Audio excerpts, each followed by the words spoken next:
Então tá, gente, boa noite, Fabiana, boa noite a todos os presentes. Vamos dar início a mais uma reuniãozinha, mais uma live do Centro de Estudos, com o nosso programa de educação continuada, né? Hoje nós vamos fazer o que a gente faz sempre, que é dar aqueles avisozinhos do nosso dia a dia, né? Durante a apresentação, pedir para desligar o áudio, para a gente não poder evitar a contaminação, né? E essas aulas elas são gravadas e depois elas são disponibilizadas no nosso canal da Unimed Sul Capixaba no YouTube. Semana que vem nós teremos no dia 23 uma formação continuada com o tema asma em pediatria. Quem vai falar para a gente é o Maurício Cade. E no dia 25 o programa de integração com formação de lideranças, programa que teria sido ontem, acabou sendo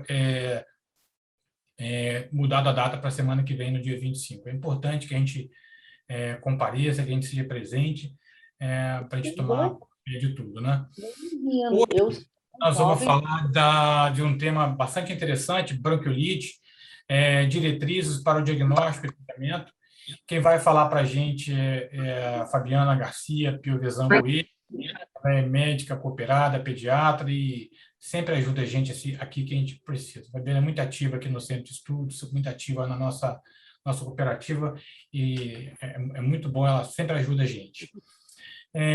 Como sempre, antes da gente de eu passar a palavra para a Fabiana, eu vou compartilhar aquelas perguntinhas de forma anônima, né, que vocês respondem, e depois a gente faz um pós-teste, faz um pré-teste, as mesmas questões são respondidas no pós-teste, isso de forma totalmente anônima, só a pessoa vai saber o resultado dela, né, a gente não sabe, e a gente usa isso como dado estatístico para ver o grau de retenção que o aluno teve após a palestra, tá bom? As perguntas, de um modo geral, são pequenininhas, e aí a Bia vai compartilhar para a gente aqui, né, Bia? Isso. Esse aqui é o primeiro pré-teste, ó. São perguntinhas pequenininhas, e eu vou dar minuto e meio para cada uma, nessa fase pré-teste, e depois eu dou um minutinho para a gente poder ir respondendo, tá bom? Para facilitar, eu vou até ler para a gente essas perguntinhas aí, ó. São critérios de definição da bronquiolite aguda e de inclusão no protocolo assistencial, exceto idade menor que 2 anos, letra A. Letra B, pródromos de infecção de vias aéreas superiores, né? Como febre, coriza, nasal e hialina, nos próximos 2 ou 3, só abrir que está pequenininho, 2 ou 3 dias, não é isso? E nos primeiros 2 ou 3 dias de infecção, um primeiro episódio de sibilância e prematuros que receberam oxigenoterapia ao nascer. Essa é a primeira questão, com essas primeiras 4 questões aí. Vou dar mais 15 segundinhos, quando a gente fizer 1 minuto e meio, a gente passa para a próxima.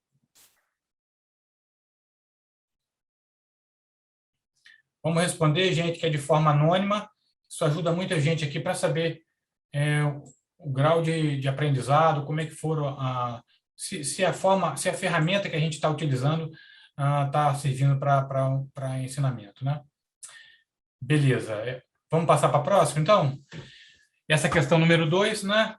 Sobre o diagnóstico da bronquiolite aguda, podemos afirmar, letra A, é predominantemente clínico, baseado na história clínica e no exame físico. Letra B, exames laboratoriais e raio-x de tórax devem ser solicitados em todos os casos. Letra C, achados de raio-x de tórax podem mimetizar pneumonia, induzindo a prescrição desnecessária de antibiótico terapia. Né? Exames laboratoriais e raio-x de tórax são indicados para investigar comorbidades ou fazer o diagnóstico diferencial com outras doenças, como sepsis, infecção do trato urinário, em alguns casos suspeitos. Essa é a questão número 2. A gente já correu 55 segundos, eu vou dar mais 30 segundos aqui para a gente poder marcar e partir para a próxima, tá bem?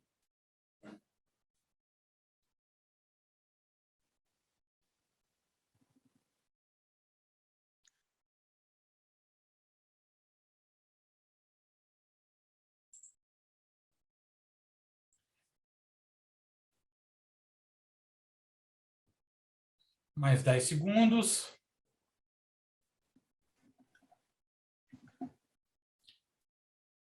Bia, pode passar, por favor. Isso, pode passar. Questão número 3 do pré-teste. São indicações de interpretação hospitalar por bronquiolite aguda, exceto, ou seja, quais são as indicações de internação, exceto? Letra A, isoladamente, lactentes, menores que 12 anos e hipoxemia são indicações para hospitalização. Desconforto respiratório moderado a grave após tratamento inicial com PSI, toxemia e letargia. Desidratação com incapacidade de alimentar e relato de apneia pelo cuidador. Letra D, PMT, baixo peso de nascimento, menor que 2.500 gramas, portadores de cardiopatias com repercussão hemodinâmica. E letra E, neuropatas, portadores de doença pulmonar crônica, pais não confiáveis e residência de difícil acesso ao hospital. Lembre que você vai marcar exceto, hein?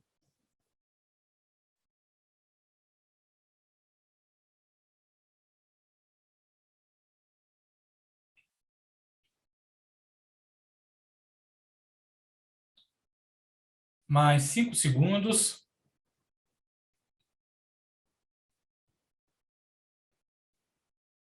Pode passar, Bia. Pode passar. E a última questão, questão 4. Quanto ao tratamento da bronquiolite aguda, podemos afirmar: letra A, manutenção do equilíbrio hídrico e suporte respiratório são as únicas medidas com evidências científicas comprovadas. Corticoide, letra B, corticoide, hipratrópio, inibidores de leucotrienos e antihistamínicos devem ser utilizados rotineiramente. Letra C, teste único com broncodilatador e nebulização com epinefrina pode ser realizado. Caso não haja uma boa resposta, devem ser suspensos. E letra D, nebulização com solução hipertônica salina é a única medida que pode reduzir a taxa de internação em estudos observacionais.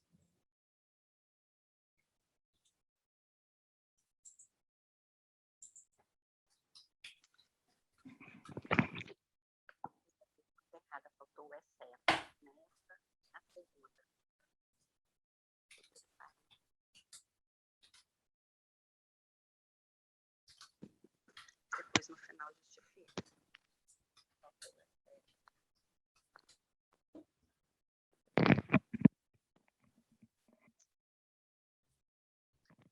Bruno, Oi. eu queria pedir desculpa ao pessoal aí. Eu percebi duas falhas, tanto na segunda pergunta como nessa, faltou o exceto também, tá? Então, as perguntas realmente, o pessoal pode estar confundindo um pouquinho aí. Tá, então tá. Então depois, assim, Depois a gente comenta no final, mas eu quero pedir desculpa antecipadamente, né? Porque realmente faltou o exceto, tá? Então, essas pessoas quiserem, né, depois a gente vai comentar, mas é só para não confundir muito a cabeça, né?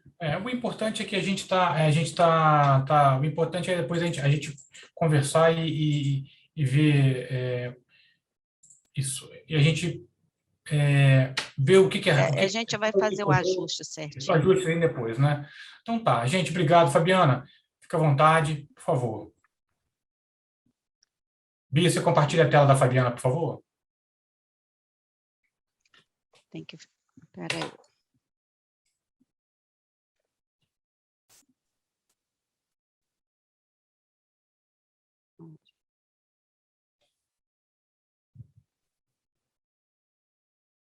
Todo mundo vendo a tela aí, gente? Isso, quando todos estiverem vendo, pode me falar, por favor.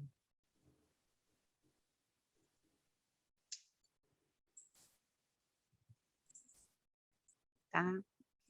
Então tá, todos... Chegou para você aí, Bruno? Se Sim, chegou estou para vendo você, aqui. chegou para os outros, né? Sim, o som está ótimo também, tá? Muito bom. Então, boa noite a todos. Eu espero que realmente essa reuniãozinha seja bem proveitosa para todos, né? Gostaria de te agradecer, Bruno, pelo convite e pela oportunidade de estar aqui hoje, a gente comentando um pouquinho, né, sobre bronquiolite, é um assunto que eu gosto muito de estudar. E agradecer a presença de todos os colegas. Eu vi aí que tem muito pediatra, mas também tem muito colega que não é pediatra, né? Obrigada pela presença de todos, tá bom? A nosso objetivo aqui hoje foi fazer realmente uma revisão bibliográfica, né, com a mais recente literatura que a gente conseguiu encontrar, para que a gente pudesse fazer a atualização do nosso protocolo que a gente utiliza aqui no nosso hospital, desde o pronto-socorro até as enfermarias e na UTI. Então, a literatura que eu usei foi basicamente o UpToDate, né, foi a pesquisa feita lá. Lá constam 2 artigos, esse 2.1, que fala, a princípio, né, dos sinais clínicos e aspectos diagnósticos, e o segundo que fala sobre o tratamento, acompanhamento e prevenção.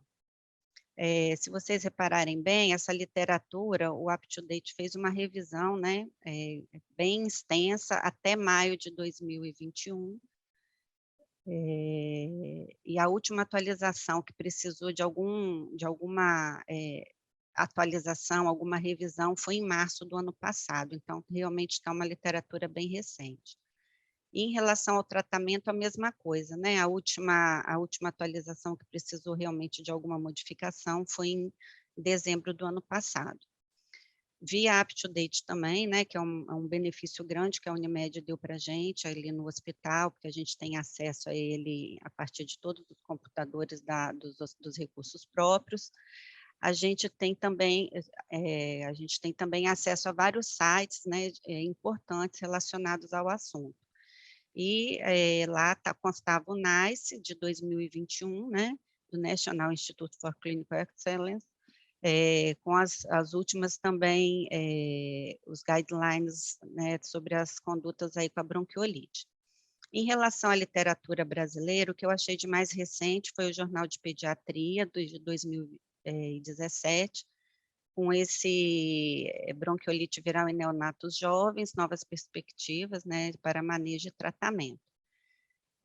Onde foi feita essa análise sistemática de todos os artigos publicados em inglês entre 2010 e 2017, a base de dados de pesquisa foram essas que estão aí descritas. Então, assim, eu tentei realmente trazer, basear a aula no que eu encontrei de mais recente, tá?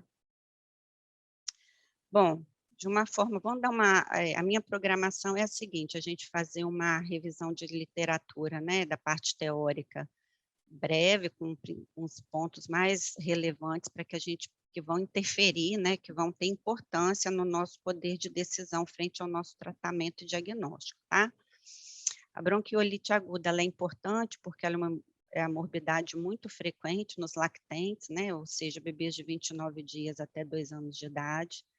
Ela é a doença mais comum do trato respiratório inferior no primeiro ano de vida. Estima-se que 1 a cada 3 bebês, né, ou seja, 33% dos bebês serão acometidos de bronquiolite, desenvolverão bronquiolite até o segundo ano, no primeiro ano de vida. Ela é uma patologia aí responsável por altos índices de hospitalização, ou seja, 2 a 3% dos bebês, né, lactentes sadios que são acometidos por bronquiolite aguda, eles necessitarão de hospitalização, e 10 a 15% dos bebês que são considerados grupos de risco para bronquiolite aguda grave também necessitarão de hospitalização. Mais para frente um pouquinho, a gente vai estar falando quais são esses grupos de risco para doença grave.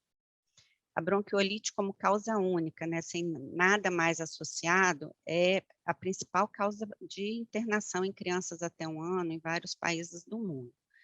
E sabe-se que crianças que têm, né, a bronquiolite, elas são mais propensas, elas têm um risco aumentado de desenvolverem doenças respiratórias crônicas, dentre elas a asma, mas sem um fator causal já comprovado ainda, né, apesar de vários estudos, essa relação causal ainda não está estabelecida, mas sabe-se que as crianças que têm a bronquiolite podem com mais frequência virem a ter asma quando ficarem adultos. Por definição, né, e aí os critérios, então, de inclusão no protocolo, e são os critérios que são utilizados na maioria dos estudos, né, de pesquisas, dos trabalhos realizados. Ela é uma síndrome clínica, ou seja, ela tem um conjunto de sinais e sintomas que levam à dificuldade respiratória. As crianças menores de 2 anos de idade, principalmente os menores de 1 ano, caracterizada, né, por sintomas respiratórios superiores, como rinorreia, obstrução nasal, seguidos, com o evoluir dos dias, por infecção respiratória inferior, que ocasiona uma inflamação bronquiolar, resultando, então, em chiados ou estertores, pode ter os dois. Com isso, vai resultar, então, no primeiro episódio de sibilância da vida do bebê. Quanto à epidemiologia, fala-se em sazonalidade, onde essas estações realmente são mais bem definidas, né, principalmente lá no hemisfério norte, desculpa. Mas no Brasil, a gente vê muito de janeiro a junho, e nas regiões sudestes, que é a que a gente está, né, principalmente de abril a maio. Um levantamento que eu fiz aqui no nosso serviço, comprova isso mesmo. Eu pedi a TI para fazer para mim, me mandar aí os dados do nosso hospital, e veio a observação que só constava esse diagnóstico, né, de janeiro até julho. Segundo eles, julho, a gente ainda teve alguns casos. Bom, a idade, né, onde há um maior pico, que são mais realmente propensos a terem a doença mais grave, por isso necessitarem de hospitalização, são crianças entre 2 e 6 meses de idade. A epidemiologia aí da bronquiolite, ela é muito semelhante à do vírus sincicial respiratório. Por quê? Porque esse vírus, ele é responsável aí, né, de acordo com os diferentes trabalhos, de 30% até 75% dos casos de bronquiolites em crianças, né, menores de 2 anos de idade, e também por 40% das pneumonias que acometem essa faixa etária. A principal é uma importante causa também de doença respiratória em crianças até os 5 anos de vida. Então, a gente também não pode esquecer, né, dessa faixa maior, que não tem a bronquiolite, mas a gente não pode esquecer que ele é um vírus causador de doença também aí dos 3 até os 5 anos. Ele é responsável por 1 milhão de internações por ano, cerca de 200 mil óbitos por ano aí em crianças menores de 5 anos, né? Ou seja, uma patologia, é uma doença realmente que a gente tem que ter muito cuidado com ela. Estima-se, né, sabe-se que mais de 95% das crianças até 2 anos de idade já terão tido a prima infecção pelo vírus respiratório sincicial. As reinfecções por este vírus aí podem acontecer durante toda a vida, isso foi uma coisa bem interessante que eu achei, e o acometimento das vias aéreas inferiores, né, e as formas mais graves, elas acontecem na prima infecção. As infecções recorrentes depois, que pode vir a ter pelo vírus, elas não costumam dar doença grave nem acometimento bronquiolar, é mais alta mesmo. Em relação, então, aos agentes etiológicos da bronquiolite aguda, o vírus, então, sincicial respiratório é o mais comum, e aqui na nossa região, como a gente já falou, principalmente nos meses de abril e maio. O segundo vírus mais comumente envolvido na patologia é o rinovírus. Ele causa principalmente o resfriado comum. e ele é muito encontrado, causando também a co-infecção, né? Então, a gente vai ver ali embaixo que a co-infecção por 2 ou mais vírus, ela pode acometer até 1/3 das crianças hospitalizadas, e principalmente a co-infecção se dá entre o vírus respiratório sincicial e o rinovírus. Vírus menos incomuns, mas nem por isso menos importantes, estão aí descritos, né? O parainfluenza, principalmente o tipo 3, o 1 e o 2 não dá. O metapneumovírus humano, ele é muito associado à co-infecção e acomete muito, principalmente nos meses de março e abril. O influenza, o adenovírus causando aí muitas doenças, principalmente doenças disseminadas, então formas mais graves da bronquiolite, né? A gente vai falar disso mais para frente um pouquinho, principalmente na questão laboratorial, que ele é um pouquinho diferente dos outros patógenos aí envolvidos. O coronavírus, né, que a gente está vivendo aí essa pandemia, ele pode dar bronquiolite no ano inteiro, então agora talvez a gente tenha até uma mudança um pouquinho aí da epidemiologia, ele ocorre o ano inteiro, podendo aí, no caso, causar também a doença. E a gente teve também casos já na Unimed de bronquiolite com corona positivo, né? E o bocavírus humano, que dá uma síndrome coqueluche-like, mas que a gente também pode ter causando a bronquiolite aguda. Raramente, nessas 2 bactérias, o Mycoplasma pneumoniae e Bordetella pertussis, também podem ocasionar a bronquiolite aguda e tá aí acometendo esses pequenos pacientes. Esse aí é um dado aqui do nosso hospital, eu quis trazer só para a gente ter uma noção, né? Dos anos de 2015 até agora em julho, né? Que eu consegui levantar até julho de 2021, a gente percebe uma tendência aí na redução do número de atendimentos por bronquiolite. Eu trouxe muito para a gente demonstrar o ano de 2020, né? Destacar principalmente o ano de 2020 aí, porque realmente ano passado, por causa do afastamento das creches, do fechamento das creches e das escolas, a gente não teve praticamente caso nenhum de bronquiolite. Em azulzinho, a coluna em azul, são os números de atendimentos no ano, né, que a gente teve. Vocês veem que só 34 casos, e com uma internação somente e nenhuma em UTI. A coluna laranja é internação em enfermaria, e essa coluna cinza bem pequenininha são as internações de UTI pediátrica. Então, realmente é um vírus que tem, a gente, pelo menos aqui no nosso serviço, essa tendência aí a queda no número de atendimentos, e também, mas vocês percebem que as internações, elas até tendem a aumentar, né, um pouquinho aí, mas a UTI reduziu bastante, tá bom?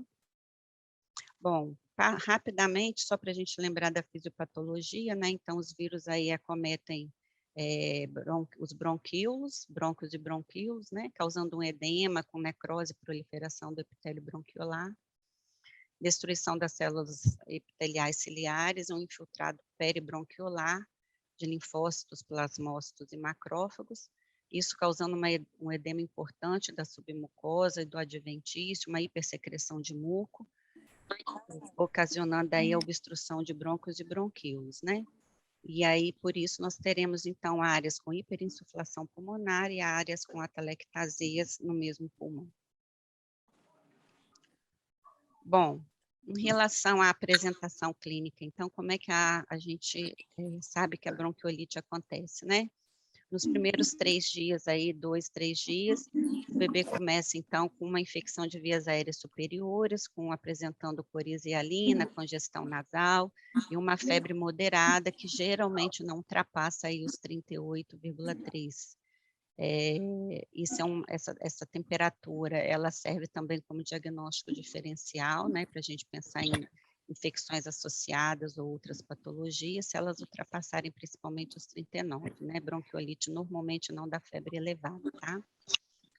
Então, com a evolução, o passar dos dias, 2, 3 dias após os pródromos, aí começa então o acometimento das vias aéreas inferiores, surge a tosse, surge a taquipneia, em maior ou menor grau, uma depressão torácica, ou os dois associados, e surgem então os sibilos e os estertores, ou os dois associados. Lembrando que a gente sempre associa muito estertor à pneumonia, mas na bronquiolite os estertores é um achado comum na ausculta pulmonar.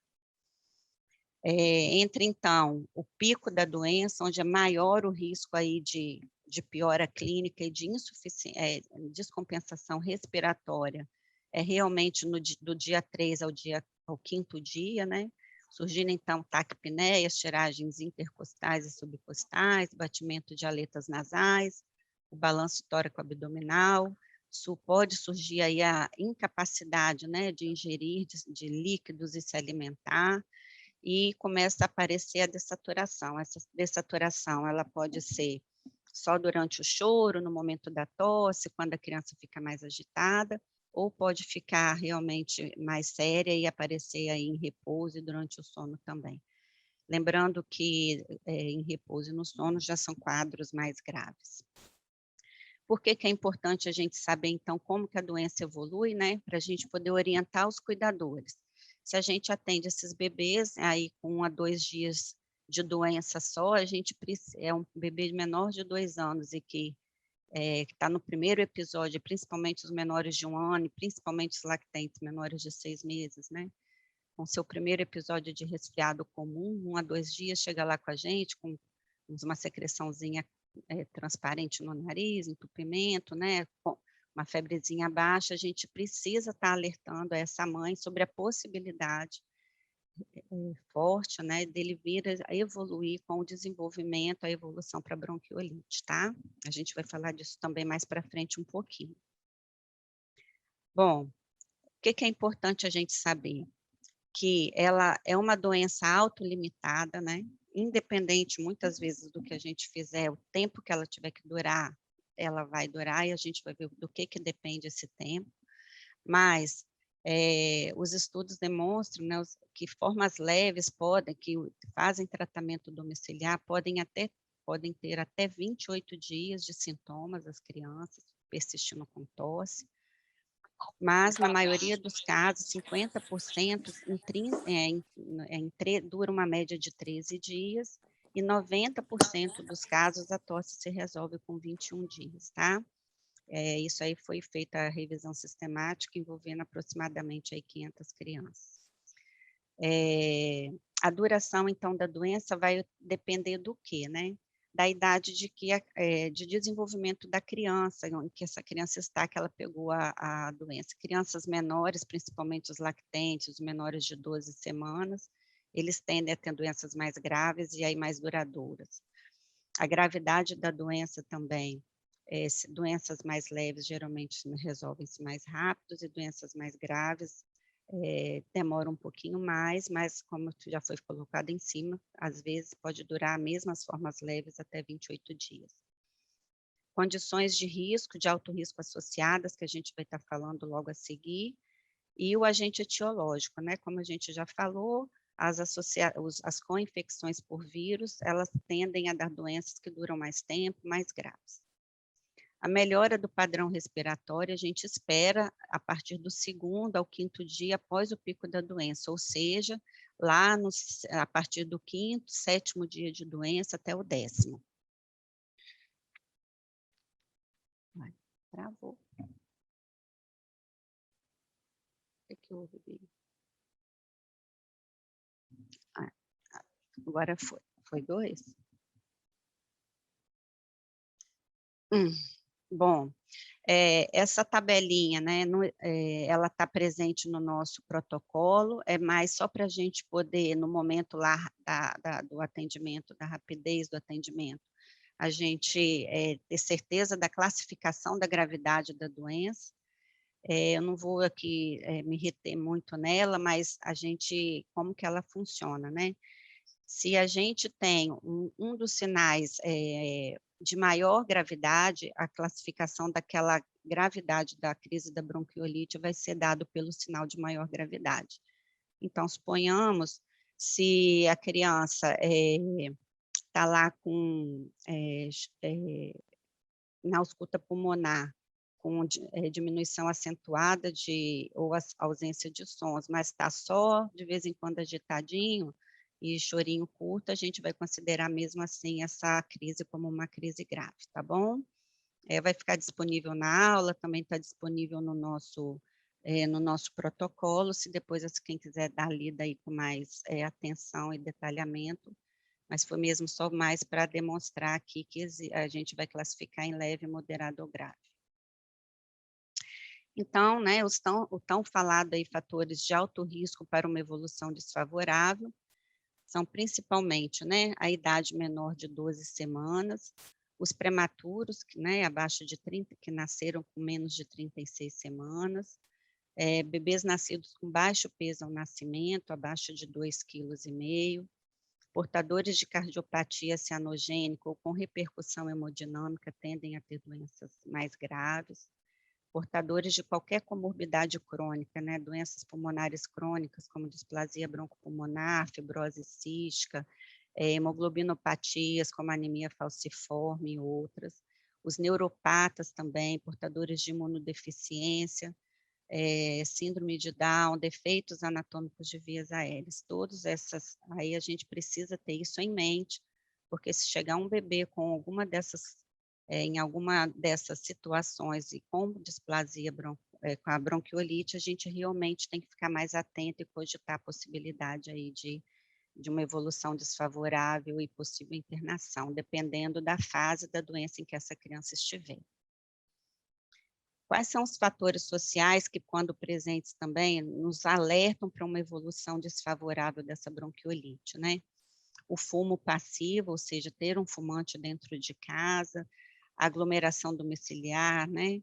Irmãos mais velhos, por isso que eu peguei aí, eu achei tão interessante essa figurinha desse, olha a cara de medo desse bebezinho no colo do irmão mais velho, e a carinha do irmão levado, né?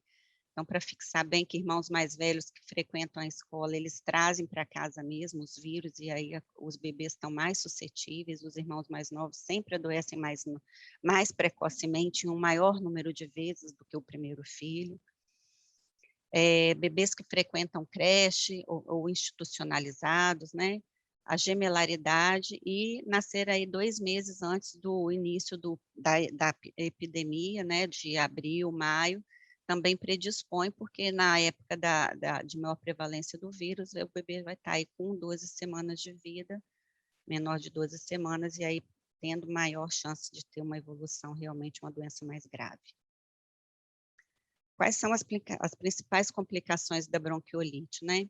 A desidratação é a mais comum em diferentes graus, muito devido ao aumento da demanda, febre, taquipneia, né? Aumentando as perdas insensíveis e pelo desconforto respiratório, obstrução nasal, esse bebê muitas vezes tendo uma ingesta oral menor, não conseguindo se alimentar direito. Casos mais graves podem evoluir para insuficiência respiratória, né? A hipoxemia aí muito justificada pela obstrução lá das vias aéreas, pelo muco e pelas atelectasias, a taquipneia levando a uma fadiga muscular e a hipercapnia, resultando aí na acidose respiratória. E uma coisa que eu gostaria de destacar bastante é a otite média, que é a principal complicação por infecção bacteriana secundária. A gente, às vezes, tem muito medo desse bebê estar fazendo uma pneumonia, mas a pneumonia é muito rara. Se vocês virem aí, a taxa é menor do que 1%, né? 0,9%. Então, a gente realmente não tem que ter muito medo da pneumonia, mas sim ficar atento à otite média. Quais são os bebês mais propensos aí a desenvolver a infecção bacteriana secundária, né? São aqueles bebês que, por terem a forma mais grave, vão para a UTI e necessitam da ventilação mecânica, tá certo?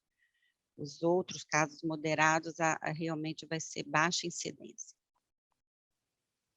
Além disso, a apneia é uma complicação importante e um dado que a gente precisa guardar muito na nossa cabeça, né, para a gente tomar uma decisão na clínica, é que bebês realmente menores de 6 semanas de vida, eles fazem apneia sem nenhum sinal precedente de insuficiência respiratória ou de gravidade.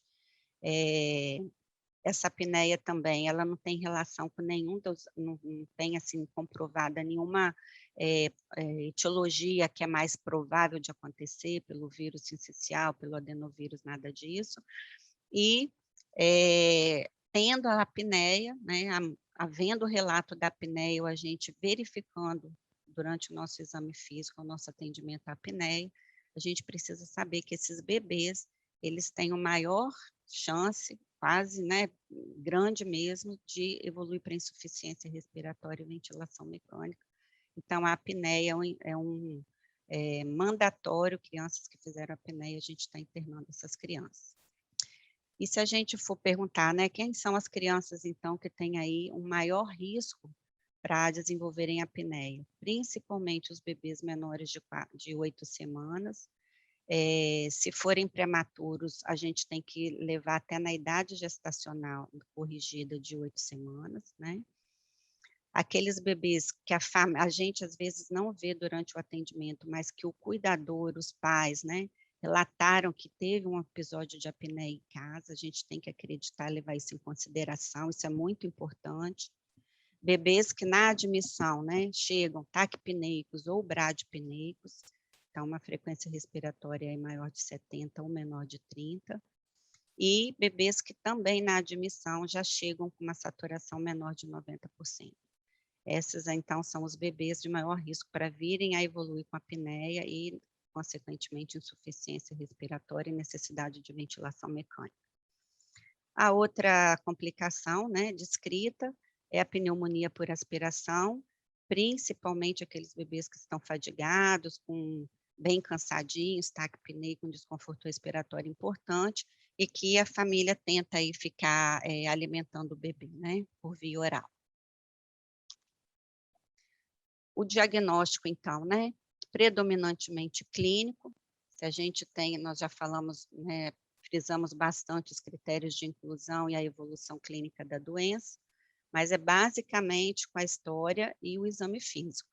Bebês menores de 2 anos de idade, principalmente no primeiro ano de vida, com pico aí de incidência entre 3 e 6 meses, que tem o seu primeiro episódio de infecção de vias aéreas superiores, com rinorreia, obstrução nasal e uma febrezinha de até 38,3, que evolui com 3 a 5 dias para tosse, sibilos, um certo desconforto respiratório, taquipneia, e um pico aí do 3º ao 5º dia de um desconforto respiratório maior. Só novamente destacando a resolução da tosse em até 21 dias, que às vezes as mães ficam, né, incomodadas, que tosse é essa que não resolve, né? No exame físico, o que a gente tem que procurar principalmente? Os sibilos, os sinais de desidratação, sinais de insuficiência respiratória. Como nós já falamos também, infecção, né, otite média e outros sinais, tá? Principalmente depois para diagnóstico diferencial que a gente vai estar falando. E os exames laboratoriais de imagem? Então, essa é uma unanimidade de todas as fontes, referências bibliográficas que a gente investigou, que a gente leu, que a gente buscou. Eles não são rotineiramente indicados, nem exame de sangue, nem exame de urina e nem raio-x de tórax, tá? O raio-x de tórax, pelas atelectasias, pela secreção pulmonar, eles podem mimetizar imagens de pneumonia, de opacificação, e com isso causar confusão diagnóstica, nos levar ao uso incorreto, né, e desnecessário de antibióticos, tá certo? E muitas vezes também até de internação desnecessária, né? A outra coisa também é que o hemograma ele não nos dá um diferencial entre uma infecção nessa fase, né, inicial aí de 5 dias, para diferenciar uma infecção bacteriana de uma infecção viral. Então, a gente não se justifica rotineiramente, tá? A gente vai ver quando que é o próximo slide agora, que eles estão indicados. Então, muito bem, quando é que a gente tem que pedir, né, os exames de laboratórios e o raio-x de tórax? Principalmente quando a gente quiser fazer a criança tiver uma comorbidade ou a gente quiser fazer o diagnóstico diferencial com uma outra doença, ou então se a gente tiver uma forte suspeita que essa criança está com uma infecção bacteriana secundária. Então, vamos lá, né? Por faixa etária. Recém-nascidos de até 28 dias, que tenham febre de até 38 graus ou mais, né? Febre de 38 ou mais, e quadro sugestivo de bronquiolite aguda, nós precisamos fazer, sim, uma triagem infecciosa com hemograma, PCR e o raio-x de tórax. Por quê? Porque esses bebês, eles, apesar de estarem com um quadro típico de bronquiolite, eles também são bebês de alto risco para sepse. Então, nós precisamos fazer o diagnóstico diferencial com a sepse. Lactentes de 29 dias ou mais, até 90 dias, com febre maior ou igual a 38 e bronquiolite aguda, nós só faremos exames laboratoriais e raio-x de tórax se eles estiverem extremamente abatidos, toxemiados, com um quadro grave mesmo.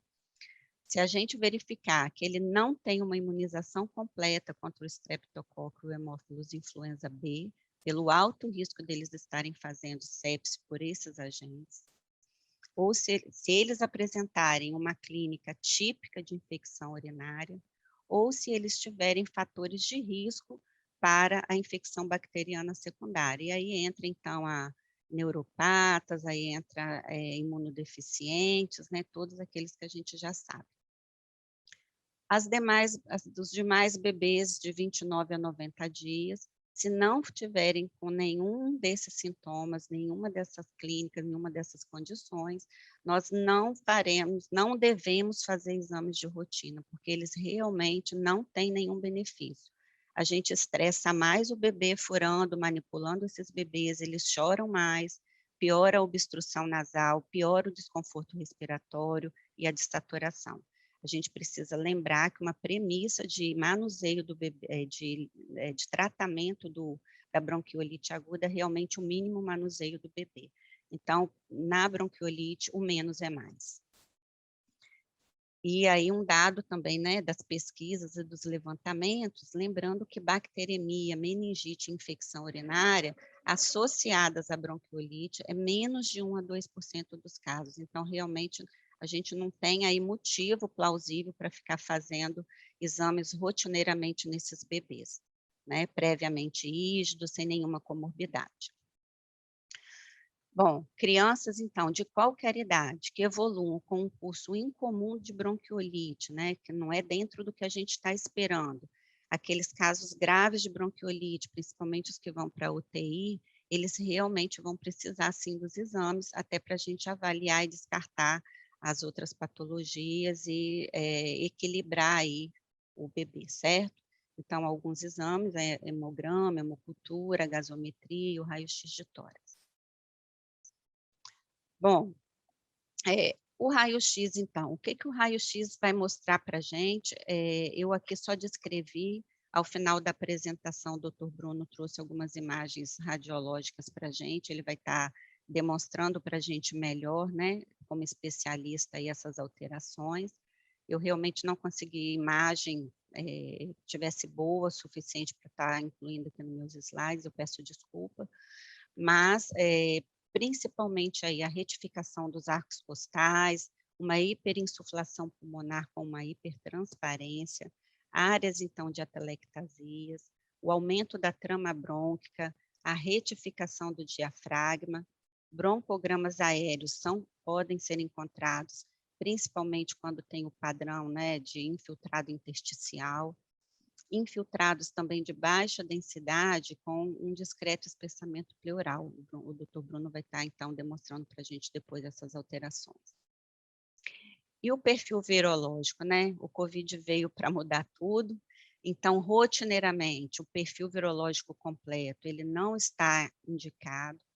O que a gente tem que realmente descartar em todos os bebês com bronquiolite é realmente o diagnóstico de COVID-19. Então, para todos os bebês que chegarem no nosso serviço com sintoma respiratório, nós precisamos pedir os exames para diagnóstico de COVID, né, de acordo aí com o tempo de evolução, sendo que a gente já sabe que o padrão ouro é o RT-PCR, que se colhe aí do 4º ao 8º dia de doença, de sintomas. Quando que nós vamos pedir, então, o perfil virológico completo? Quando a gente precisar definir, isso for impactar no manejo que a gente vai ter dos pacientes, dos contatos, como aconteceu já também no pico aí da pandemia, onde a gente já estava super lotado, sem vaga, precisando decidir mesmo pelo fazer corte com esses pacientes, né, ou manter o isolamento. Então, aí a gente faz até para poder ter segurança, não colocar paciente negativo com positivo, tá certo? Os diagnósticos diferenciais, então, são esses aí.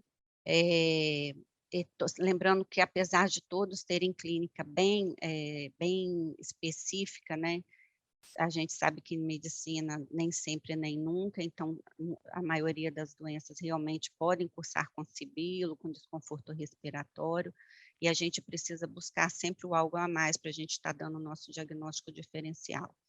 Eu gostaria de destacar principalmente a sibilância recorrente desencadeada por vírus, uma doença que é muito comum também nos bebês até 2 anos de idade. Então, assim, teoricamente, o que foi considerado nos trabalhos é que o primeiro episódio de sibilância a gente vai considerar bronquiolite. Os seguintes podem até ser bronquiolite, mas a gente não tem como fazer, né, nem por exames e nem clinicamente, a diferenciação de uma sibilância desencadeada por vírus, por aquela criança ser realmente um bebê mais propenso a chiar, ou se é novos episódios de bronquiolite que essas crianças estão fazendo. Então, aí a gente considera tudo a sibilância recorrente desencadeada por vírus. Mas a infecção bacteriana, geralmente ela dá febre acima de 38,5, 4 de 39 para cima, aspiração de corpo estranho, pneumonia por aspiração, a doença cardíaca congênita, todos têm aí seus sintomas e sinais mais específicos que vão nos fazer, então, pensar nisso. Eu vi que a doutora Andressa está aí presente também na sala, se ela quiser falar um pouquinho aí sobre a clínica do anel vascular, né? Eu até fiz algumas anotações aqui, porque não é a minha realidade, mas se você quer comentar, Andressa, ela está na sala, ou Bia? Ainda? Eu não estou vendo ela aqui. Deixa eu... Acho que não. Não está não, né? Então, o anel vascular é principalmente o diagnóstico pelo raio-x, né? A gente pede o raio-x de perfil aí de tórax e vai ter aí a anteriorização aí da traqueia, tá certo? E ele tem um estridor importante, né? Os outros são todos conhecidos, bastante comuns, a gente consegue no dia a dia diferenciar bem. Bom, então, quais são as nossas indicações principais de internação, né? Um desconforto respiratório moderado a grave que se mantém após o tratamento inicial, as intervenções iniciais no PS, onde o bebê não demonstra melhora nenhuma ou até piora. Hipoxemia com ou sem hipercapnia, né? Ou seja, aqueles bebês que estão saturando principalmente abaixo de 95, em ar ambiente, nós precisamos ficar atentos a esses bebês. O que eu gostaria de destacar aqui é que a hipoxemia por si só, ela não é critério para poder indicar internação de bebês. Como assim, Fabiana? Vou mandar um bebê hipoxêmico para casa? Não. A gente sabe que bebês com formas leves e moderadas da bronquiolite, né, mas principalmente com forma leve também, eles fazem hipoxemias esporádicas e temporárias e provisórias, episódicas, né? Então, a maior parte do tempo eles se mantêm com uma saturação boa, mas eles podem sim fazer quedas de saturação. É por isso, né, que nas formas leves, a gente vai ver mais para frente, a oximetria contínua, e também para os casos moderados, quando os bebês estão internados, né, na enfermaria, ela não é indicada, porque a gente pode induzir a gente, né, os médicos, a cometerem iatrogenia, porque são bebês que podem ficar bem, se mantêm na maior parte do tempo saturando bem, mas quando dorme, quando come, quando mama, quando tosse, eles fazem essas quedas. Então, a hipoxemia aqui é aquela hipoxemia, entende-se como aquela hipoxemia mantida, associada a outros critérios para internação também, não somente ela pura e simplesmente isoladamente, tá?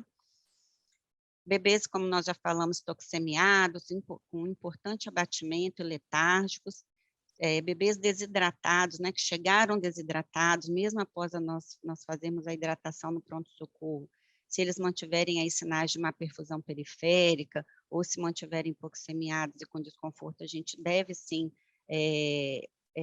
optar pela internação. A incapacidade de alimentar-se é uma indicação muito absoluta de internação, porque se esse bebê for para casa e não conseguir ingerir alimento, ele vai piorar, né?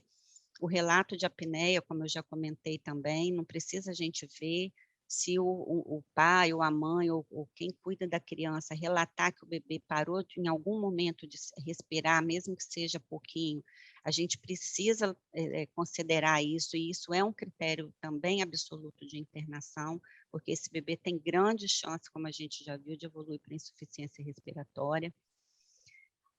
Todos aqueles portadores lá de evolução, né, de fator de risco para evolução desfavorável, a gente também vai levar principalmente os bebês menores de 12 semanas de vida, mas isso por si só também não principalmente, né, como eu coloquei lá na pergunta, bebês menores de 12 semanas com quadro de bronquiolite, eles só por terem menos semanas, a gente tem que internar esses bebês? Não. Esses bebês, eles só serão internados se eles tiverem algum outro sintoma que indique, né, alguma outra condição que indique realmente a necessidade de internação desses bebês.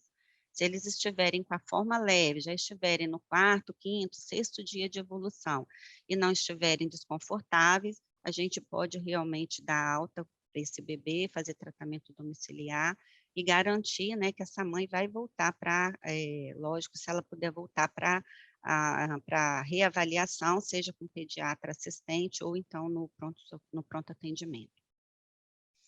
E critérios sociais de internação que a gente precisa levar em consideração e que são muito importantes, é a impossibilidade, né, desses bebês ficarem em casa, serem assistenciados em casa. Então, aqueles pais e mães que não têm com quem deixar os bebês, que têm que trabalhar, não tem parente próximo, que bebês têm que ir para a creche. Não é difícil a gente pegar esses casos. Ou então aqueles casos onde a gente vê que os pais são muito inexperientes, ou então são meio, não entendem a gravidade da doença, né? A gente precisa realmente, na dúvida, deixar esses bebês internados. É uma indicação social de internação.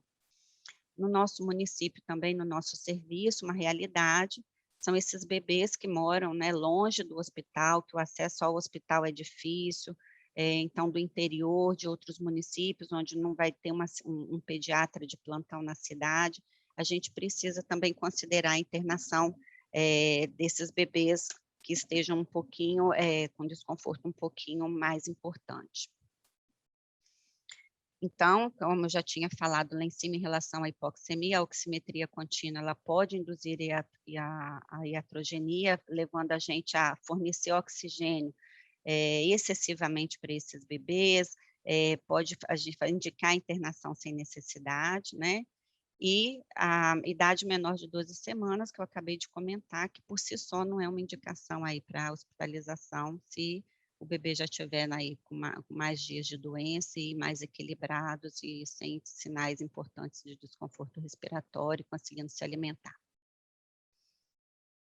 Indicações de UTI, de internação na UTI, aqueles bebês que apresentam os quadros mais graves, com iminente ou franca insuficiência respiratória, que apresentam aí aquela hipoxemia persistente, mesmo após as medidas iniciais, né?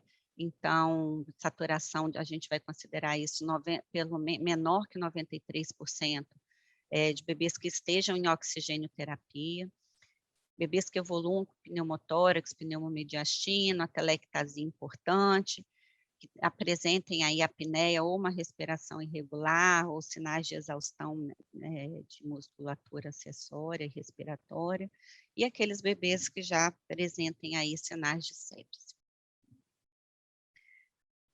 Uma coisa que é importante a gente destacar, principalmente para quem atua muito, né, no pronto-socorro, na UTIM, que vai ver seriadamente, vai acompanhar a evolução desses bebês aí na fase mais instável, são os exames físicos seriados, porque é através dos exames físicos seriados que a gente detecta realmente a piora do desconforto respiratório e o somatório aí dos sinais de insuficiência respiratória, né, a evolução desses sinais.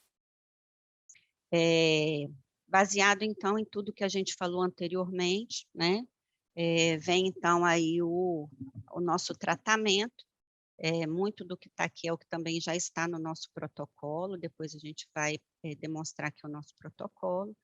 Então, para os casos leves, né, e aí destacando aqueles bebês imunocompetentes, ou seja, são aqueles bebês que não têm nenhuma comorbidade, não têm nenhum daqueles fatores de risco, são bebês que nasceram de termo, são bebês que evoluíram muito bem até esse primeiro, bem nutridos, que não têm nenhuma doença de base, né, atendidos aí no consultório ou lá no pronto-socorro infantil. Como que nós vamos priorizar o atendimento desse paciente? Então, vai ser um tratamento ambulatorial. No PS, o que nós temos que avaliar é o estado de hidratação desse bebê. Se a gente achar que ele já está um pouquinho desidratado, vale uma hidratação, se não, a gente não precisa fazer nada. O mínimo manuseio, né? Destacando aí o teste para o COVID em todos os pacientes. Não fazer, né, de preferência, nenhum outro exame aí rotineiramente, e a gente realmente se atentar para as condições sociais e familiares dessa criança. No momento da alta, o que é importante a gente fazer? Isso é fundamental no acompanhamento dessa criança e no prognóstico dela, porque se ela vier a piorar, a família tem que estar bem orientada sobre esses aspectos, né? Então, principalmente os cuidados de suporte, né? E a orientação preventiva, então. A orientação preventiva é principalmente em relação à evolução da doença, que a gente já falou exaustivamente lá atrás. A gente tem essa orientação de alta também no nosso sistema, já bem, está sendo revisada também, eu estou dando uma revisada nela, para a gente tornar o mais clara possível o entendimento da família, como que a doença vai evoluir e quais são os sinais clínicos de piora, de indicação de retorno imediato com o bebê para o hospital. A gente deve destacar bem, então, uma hidratação adequada, né? A mãe observar bem a ingesta alimentar, orientar aí que esse bebê talvez precise se alimentar em menores quantidades e mais vezes durante o dia.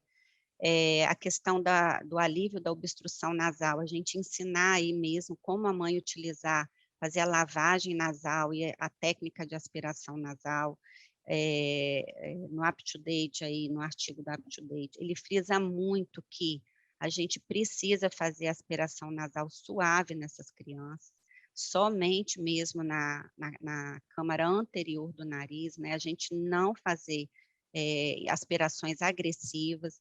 Vários estudos já demonstraram que aspirações nasofaríngeas, né, mais profundas, elas aumentam a taxa de internação e aumentam também o tempo de internação dessas crianças, então realmente é só, ele indica o aspiradorzinho de bulbo mesmo, né, a gente tem agora esse também que a mãe faz a aspiração, né, pela boca, então lavar com soro fisiológico e aspirar mesmo o narizinho dos bebês, o mínimo de vezes necessário, mas o suficiente para manter a via aérea limpa e pérvia, né, porque não seja um obstáculo à secreção nasal ao padrão respiratório da criança. Orientar, então, de novo, aí sobre a evolução da doença e explicar quais são os sinais de piora e o retorno ao PS. Uma coisa fundamental, que não tem embasamento científico nenhum, é a gente passar anti-histamínico para esses bebês e xaropes mucolíticos, não tem evidência científica que dê suporte a isso, então é contraindicado nos guidelines, tá? Se a gente está fazendo isso e, né, acontece alguma coisa, a gente realmente não tem um apoio científico que vá judicialmente nos amparar, então eu queria destacar bem isso aqui, né?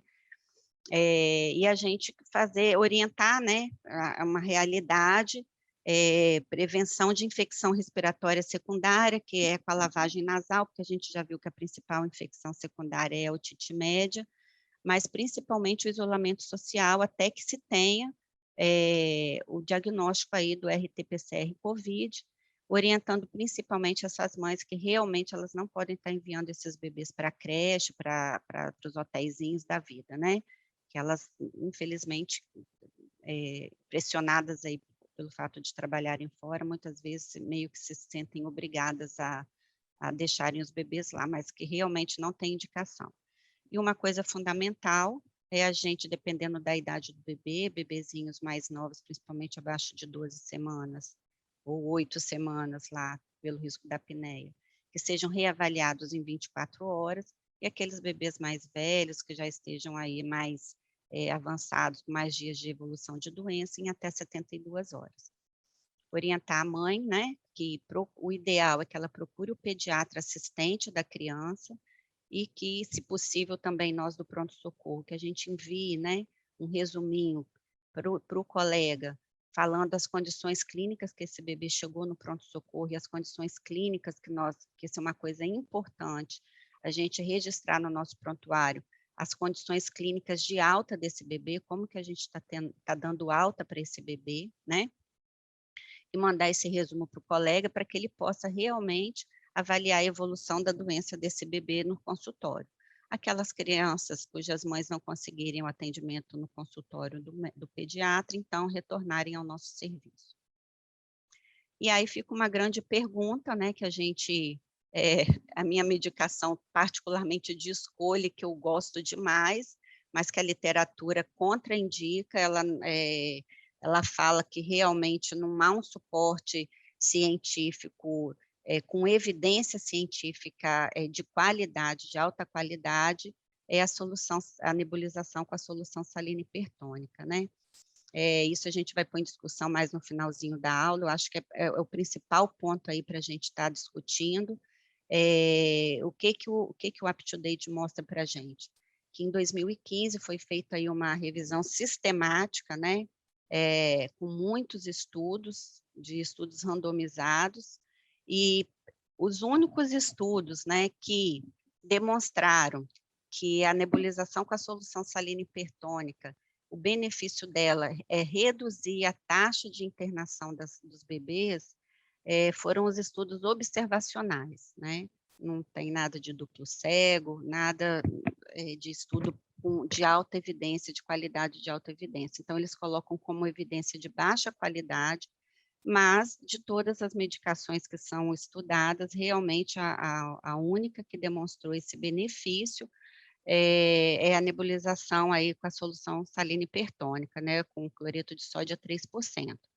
E observando mesmo, na nossa prática diária, pelo menos na minha lá no pronto-socorro, e eu conversei com alguns colegas, conversei com colegas também que atuam em outros hospitais de outras cidades, principalmente lá em Guarapari e Vitória, eles falaram também que o que eles observam e o que eles ainda têm feito bastante é a solução salina hipertônica, tá? Mas a gente põe isso depois em tópico, se der tempo, né, se for interesse dos colegas, para a gente poder estar discutindo, tá? De qualquer forma, o que é falado é que não é para se indicar rotineiramente nos bebês que são casos leves, tá? É o que fala a literatura para a gente, né? Eu só queria defender aqui a questão da solução hipertônica, pelo baixo custo e baixa taxa de efeitos colaterais comparada com as outras classes de medicamento, né? Então, por isso que é uma medicação que eu realmente gosto bastante, tá? Opinião minha aqui à parte, só para ficar registrado. Então, ó, casos leves, bebês imunocompetentes, né, atendidos no consultório no pronto-socorro infantil, não recomendado rotineiramente broncodilatadores, glicocorticoides, nem sistêmicos nem inalados, nem inibidores de leucotrienos, e antihistamínicos nem se cita em estudo nenhum. A gente costuma ver prescrição de anti-H1 para bebês por causa de coriza. Na bronquiolite, isso não se justifica, tá? Então, essas medicações não têm benefícios comprovados, elas aumentam o custo do tratamento e podem ter efeitos adversos, né? Essas aí são as instituições que nos desaconselham a essa conduta, tá bom? A Academia Americana de Pediatria, o NICE, e todos os outros estudos, a academia, eu puxei também o guideline da Sociedade Canadense, e ninguém indica, ninguém recomenda nenhum dessa classe de medicamento rotineiramente. Casos moderados, né? Aqueles casos, então, que a gente viu lá atrás, né? De acordo com sintomas, né? Quando chegam lá na emergência, o que a gente vai fazer? Novamente, avaliar a hidratação, se for necessário. Geralmente, esses bebês já terão algum grau aí de desidratação. Então, se desidratação mais leve, 10 ml por quilo, se casos mais desidratados, até 30 ml por quilo, podendo correr de 30 a 60 minutos. Oxigênio terapia, se a saturação de oxigênio já estiver abaixo de 94% em ar ambiente, o que a gente usa no pronto-socorro, né, de acordo com a idade, com a aceitação do bebê, é o RUD, a máscara não reinalante, o catéter nasal, sempre buscando o maior conforto do bebê, a melhor tolerância dele, e a mínima concentração de oxigênio que for suficiente para manter uma saturação estável, né? Promover, então, o alívio da obstrução nasal, e aí a gente realmente, né, frisar com a equipe a aspiração mais delicada e suave possível, e o mínimo de vezes só, estritamente necessária. A literatura, ela coloca o salbutamol ou a epinefrina inalados, né, não sugeridos de rotina, mas eles defendem um teste terapêutico único, né, para a gente fazer e avaliar a resposta a esses medicamentos. Se a resposta, né, for positiva, houver a melhora do desconforto respiratório, da ausculta e da saturação, aí sim a gente ponderar e avaliar realmente, né, o benefício e manter essas medicações para essas crianças. Se não houver com esse teste aí, né, único lá no pronto-socorro, uma melhora, que a gente realmente não insista em manter essas medicações, porque o risco de efeitos colaterais é muito maior do que o benefício, se não respondeu ao teste, provavelmente não vai continuar ao longo da evolução da doença respondendo. A solução salina hipertônica é aquilo que eu já falei anteriormente para os casos leves, ela se mantém nos casos moderados e graves as mesmas colocações.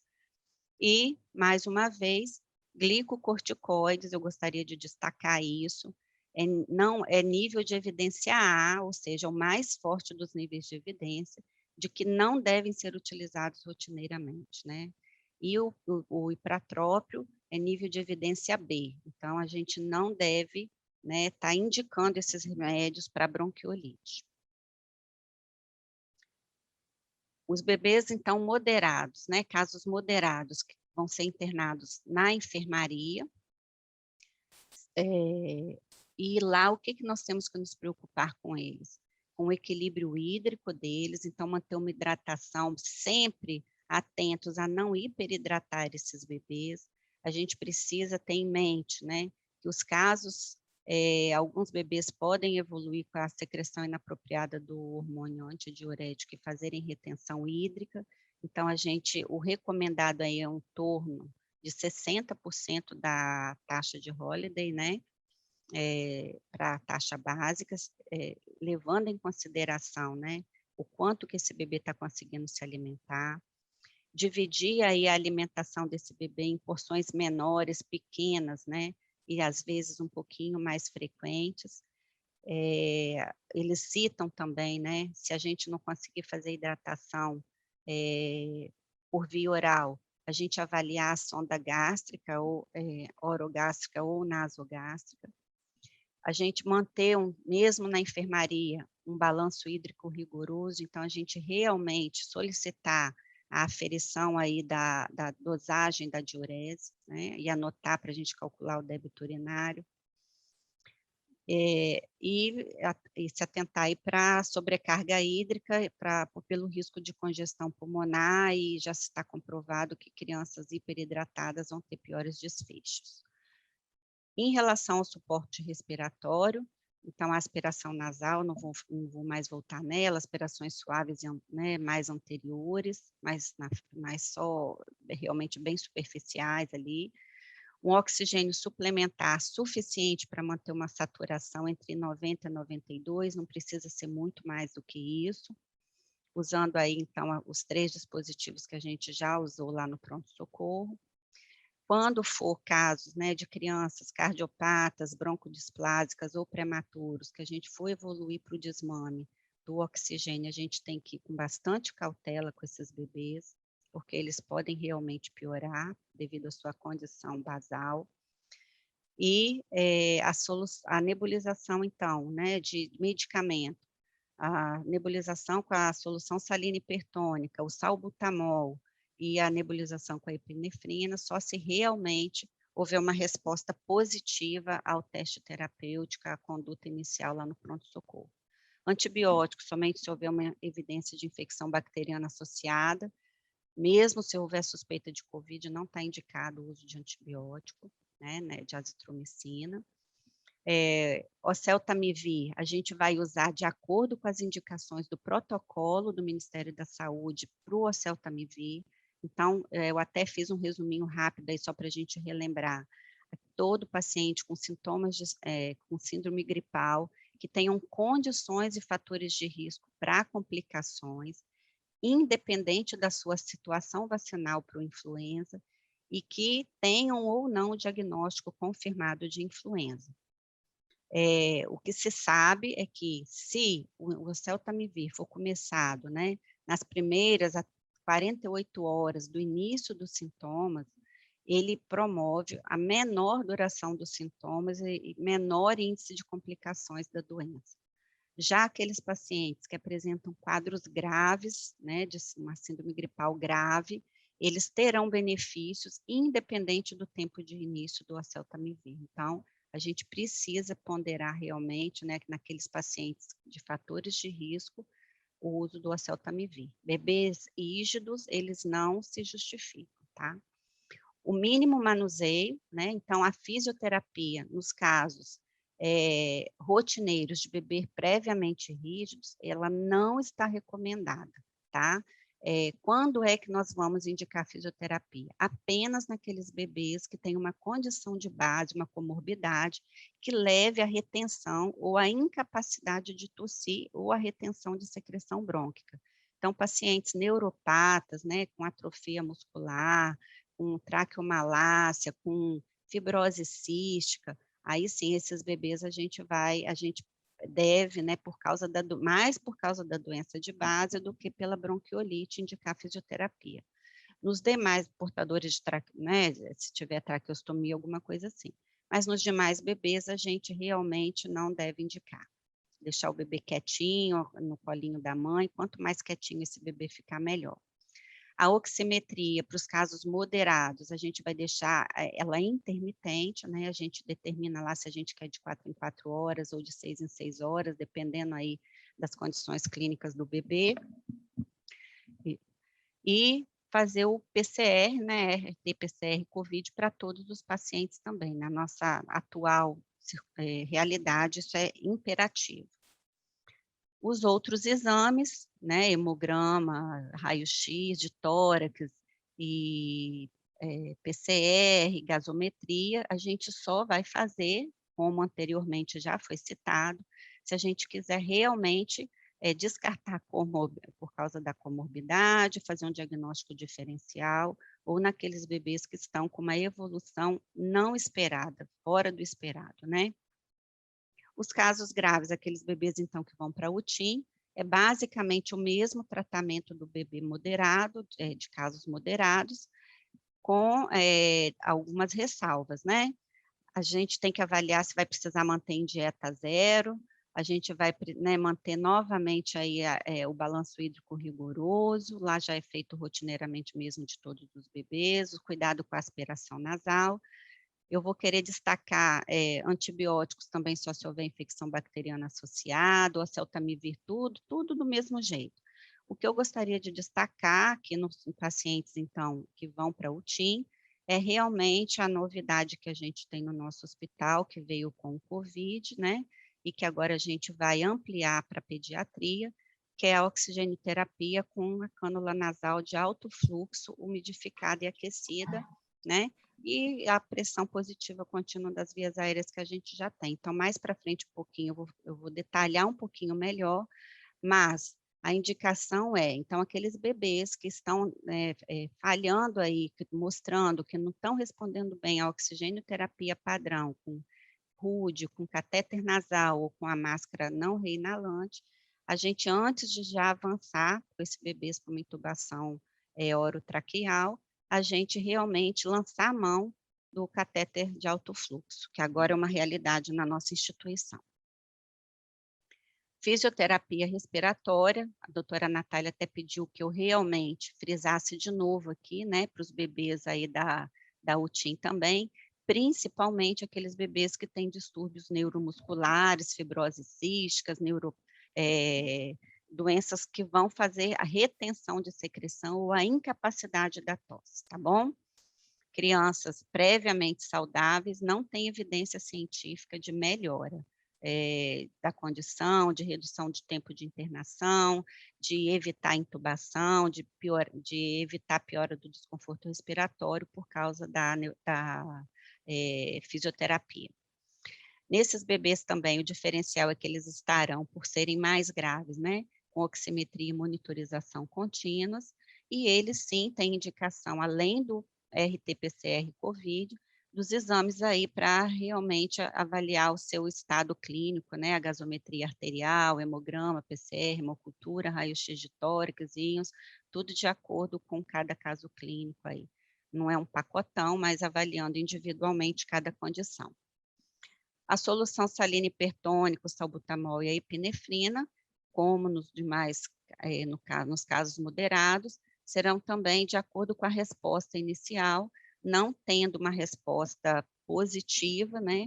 Fica aí a orientação da literatura de não manter, não insistir com essas medicações.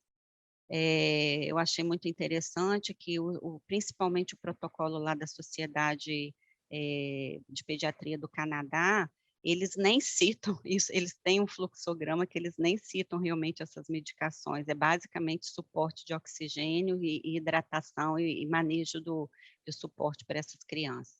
Mas a nossa realidade é diferente, então a gente, né, nos casos em que a criança responde direitinho, tem uma boa, uma resposta positiva, acho que a gente deve repensar aí nessas medicações, na manutenção dessas medicações. Depois eu vou demonstrar no protocolo como é que hoje a gente está preconizando no nosso serviço. Bom, falando rapidamente, então, do catéter nasal de alto fluxo, né, ou a cânula nasal, como ele está sendo conhecido, ou a cânula nasal de alto fluxo umidificada e aquecida, as principais indicações, então, é a falha, como eu já falei anteriormente, na oxigenoterapia padrão, e naqueles bebês que estão evoluindo aí, que tem risco de insuficiência respiratória, que a gente já viu, né, lá atrás, que fizeram apneia, mas que estão respirando direitinho, porque a gente vai ver que a apneia é uma contraindicação, mas que estão com alto risco de evoluir aí no futuro próximo para uma intubação traqueal. Os benefícios desse catéter é que ele realmente reduz o trabalho respiratório, ele melhora, otimiza aí a troca gasosa pulmonar, o evitar a intubação endotraqueal ainda precisa de mais estudos, porque tem estudos ainda com poucas evidências, né, mas alguns estudos demonstraram, outros não demonstraram, então realmente precisa de mais uso para se chegar a um consenso mais definitivo, mas a princípio ele ajuda a evitar, a gente verificou isso de uma forma muito real nos pacientes adultos, né, que realmente foram para a UTI Covid lá em cima, no novo hospital, muitos evitaram realmente a necessidade da ventilação mecânica, tá? Então, a gente acredita que nos bebês talvez isso também seja uma realidade, né? E os efeitos, evitando a intubação endotraqueal, a gente, né, vai também evitar aí os possíveis efeitos adversos da intubação, que é a lesão laríngea, a lesão pulmonar induzida aí pelo ventilador e oxigênio, pneumonia associada ao ventilador e dependência de narcóticos e abstinência, né? Além de tudo, ele tem uma ótima tolerância. Eu coloquei aí um bebezinho, o catéter nasal de alto fluxo é exatamente esse dispositivo que está aí no narizinho desse bebê. Eu fiz questão de pegar essa foto, porque vocês veem que é um bebê rígido, né, que aparentemente não está com problema de saúde nenhum e está tolerando bem a isso. Você imagina um bebê que realmente esteja precisando de ajuda, né? Bom, ele é um método não invasivo, então, né, de ventilação, ele permite altos fluxos de gases inspirados, em torno de 4 a 8 litros por minuto, e permite que haja ou não o aumento da concentração de oxigênio, né? Ele requer um circuito especial, como está aí na figurinha ao lado, e nas crianças, taxas de fluxos aí de 6 litros ou mais, eles permitem pressões expiratórias positivas em torno de 2 a 5 centímetros de água, e não deve ultrapassar aí um fluxo máximo de 8 litros por minuto, tá? As principais, então, contraindicações ao catéter, a indicação considerada como absoluta é a anormalidade da face ou das vias aéreas, né? E contraindicações relativas, que aí a gente tem que pesar realmente paciente a paciente, se esse paciente está com confusão, agitação, tem história de estar vomitando, tem excesso de secreção nasal, né? E os pacientes com quadro de obstrução intestinal associada. O que os estudos fizeram, né, estudaram aí o catéter de alto fluxo, verificaram. Os pacientes, né, que não responderam positivamente a esse dispositivo foram pacientes que tinham menores taxas de pH, ou seja, pacientes que já estavam muito acidóticos quando foi começada a terapia, né, com o catéter nasal de alto fluxo. Eles tinham menores pH e maiores retenção aí de CO2, né, pré-terapia. E isso indicando para nós, então, que realmente é uma terapia que a gente deve começar mais precocemente. A gente não pode esperar o bebê entrar na franca insuficiência respiratória, tá? Eu acho que deve estar dando para vocês verem bem aqui, né, essa figurinha. Então, aqui, ó, é o catéterzinho, né? Ele é conectado aqui a um circuito. Esse circuito, a única coisa que é diferente do adulto para a criança é realmente a cânula nasal aqui. Esse circuito é o mesmo para adulto. É essa cânula que vai determinar, né, a pressão aqui dentro. Esse aqui é o nosso concentrador, que ele chama, né, o umidificador aqui.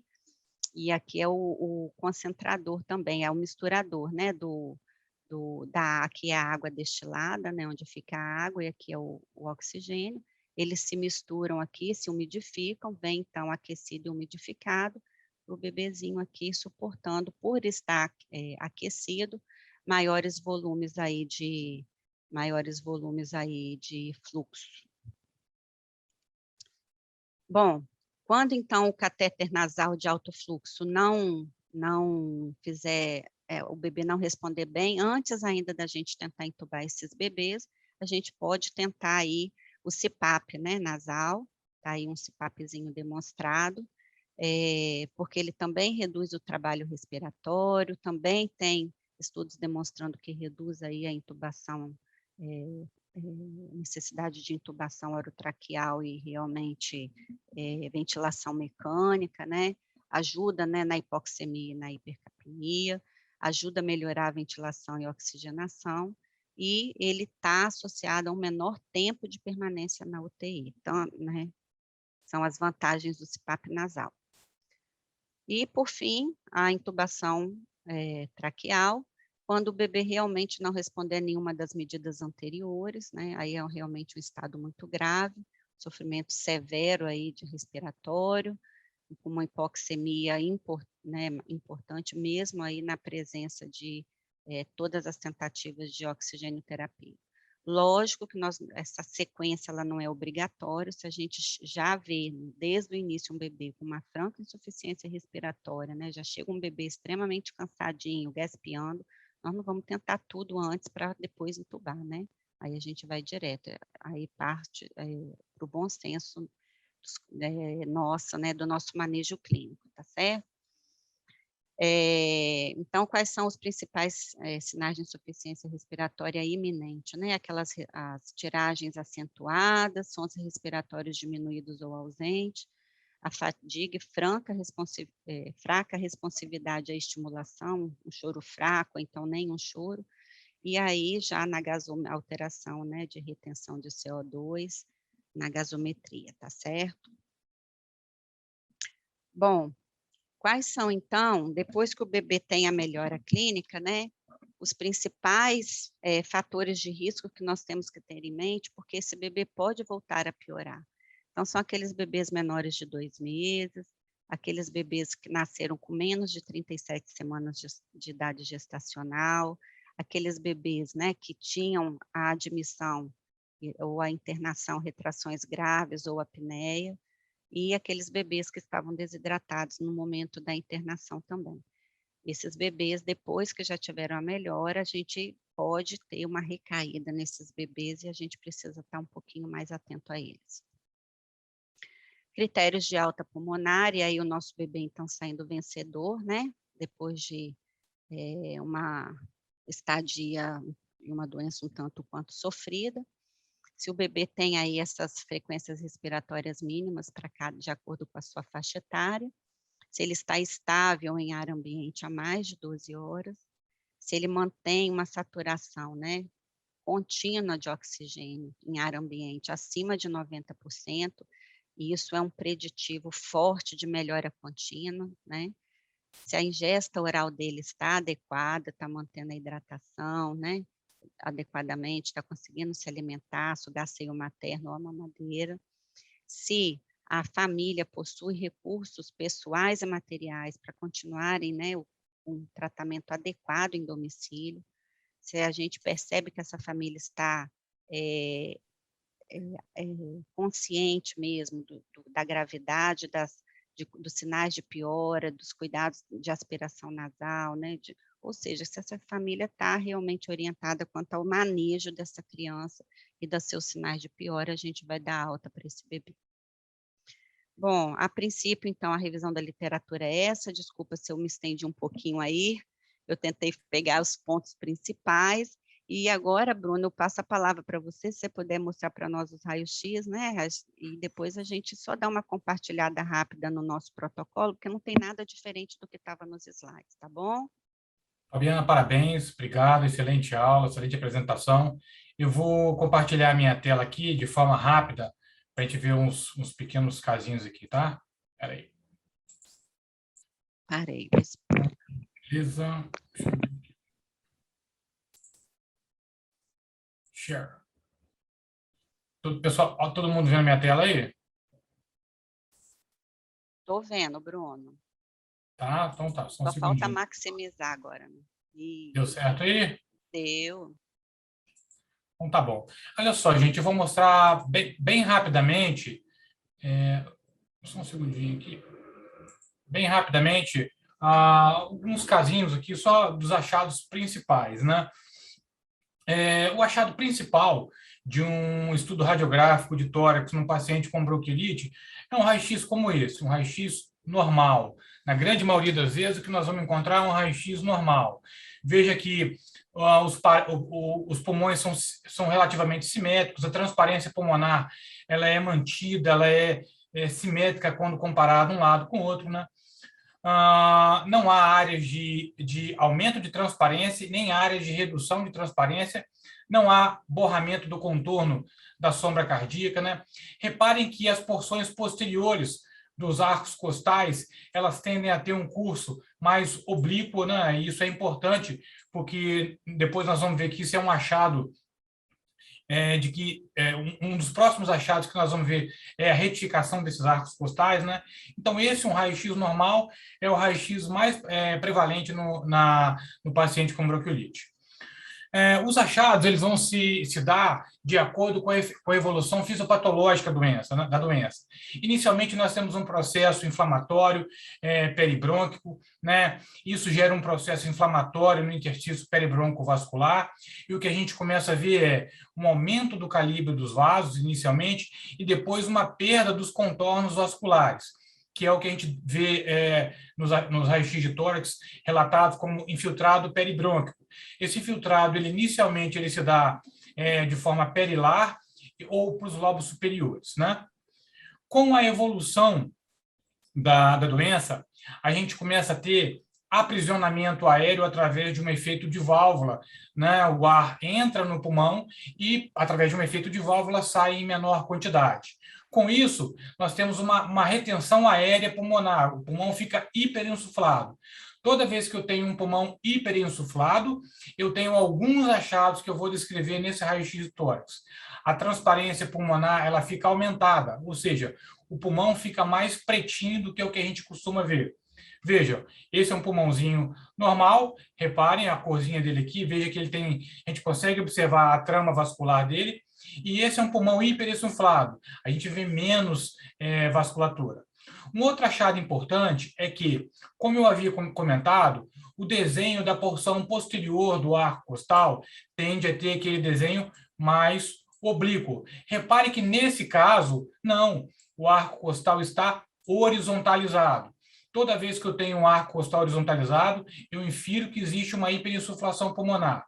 Outro ponto importante, nos lactentes, nós vamos ver normalmente, a gente é capaz de observar, se a gente contar posteriormente aqui, ó, 1, 2, 3, 4, até 8 arcos costais. Nesse caso aqui, o 9º, 10º arco costal está sendo desnudado. Toda vez que eu vejo que eu consigo ver mais que 9 arcos costais, esse pulmão está hiperinsuflado.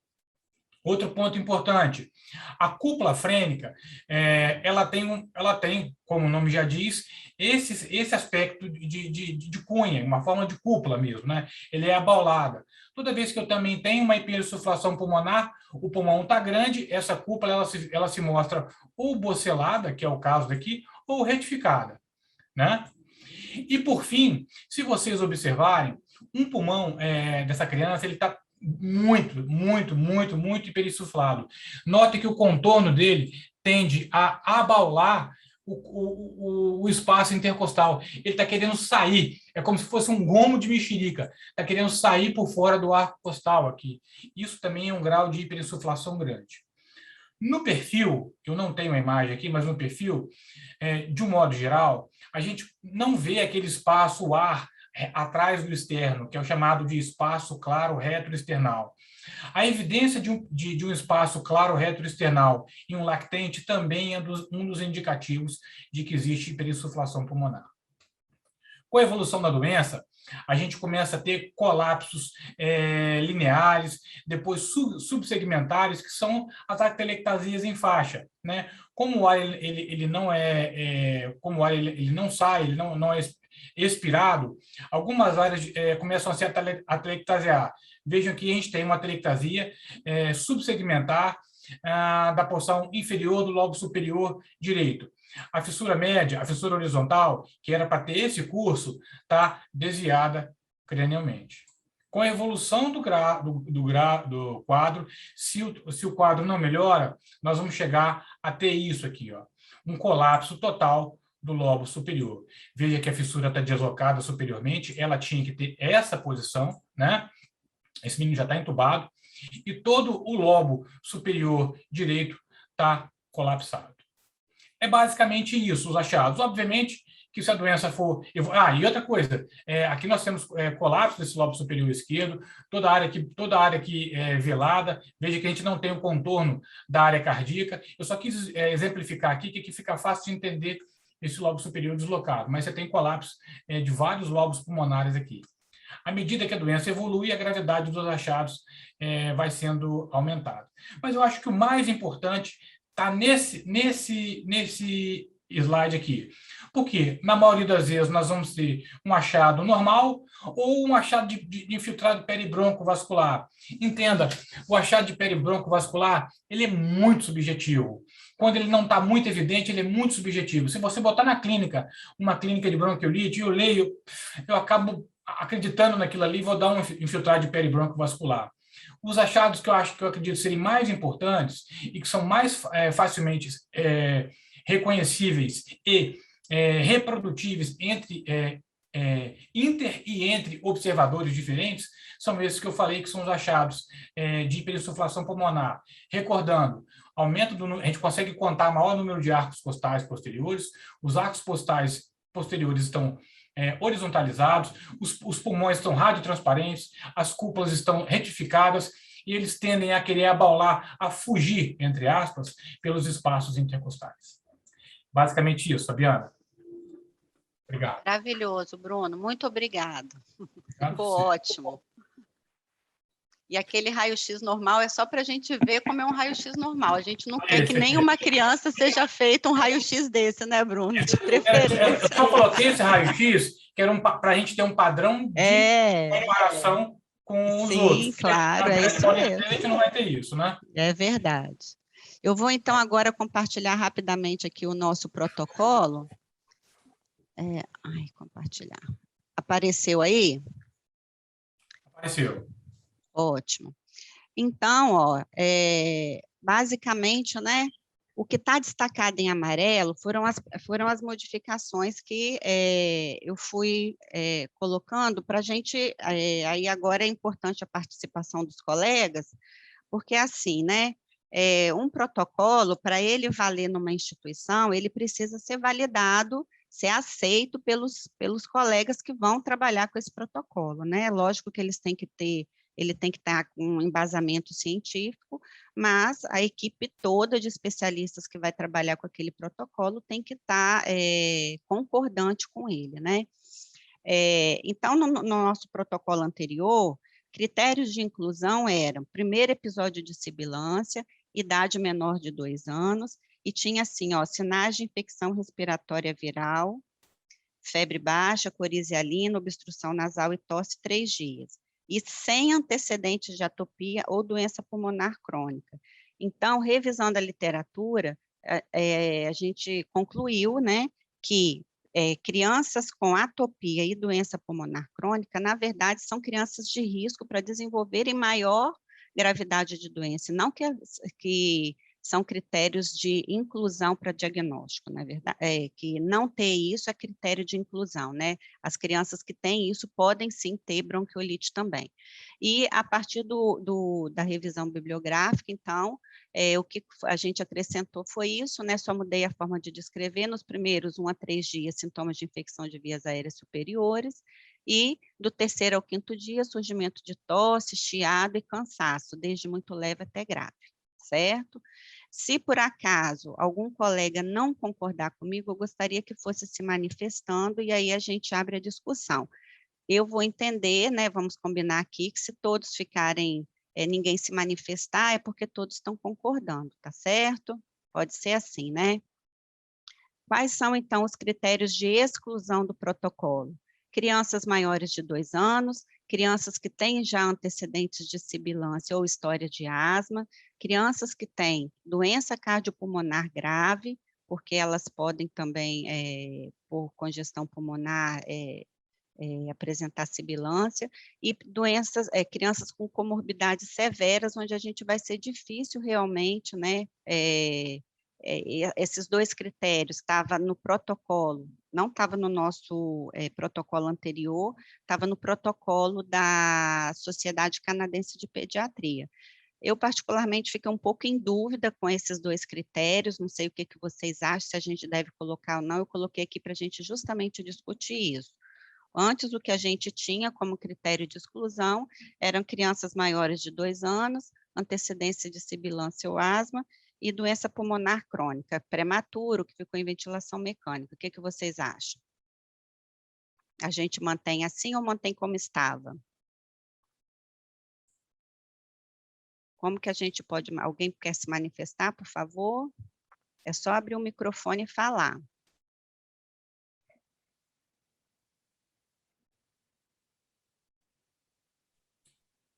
Fabiana, deixa eu dar uma sugestão. Por que a gente não envia isso por um link depois para que as pessoas respondam